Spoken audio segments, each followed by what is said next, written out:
তাদেরও স্বপ্নের বাড়িঘর ছিল, তাদেরও ভালো মানের বাড়িঘর ছিল। সরকারে সব উচ্ছেদ করে দিছে, সব বাড়িঘর ভাঙচুর করে এই রাস্তায় বসাইছে। যখন রাস্তার কিনারে তিরপাল দিয়া ছোট্ট করিয়া পোলাপান লইয়া থাকবার জন্য খালি জেনে তেনে একটা ঘর বানায় রইছে।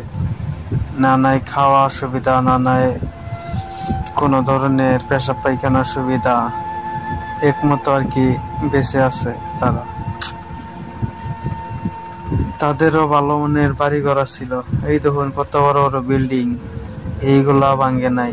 খালি দেখিয়া দেখিয়া যারা গরিব আর এক শ্রেণীর মানুষ, দরবার গেলে মুসলিম, তাদেরকে বাচ্চা বাচ্চা টার্গেট করিয়া বাড়িঘর সব ভাঙ্গা দেওয়া হয়েছে। তাদের বাপ দাদার ভিটা এইগুলা সব তাদেরকে ভাঙ্গা চুরমার করে দেওয়া হয়েছে। তাদের থাকপাতে জায়গা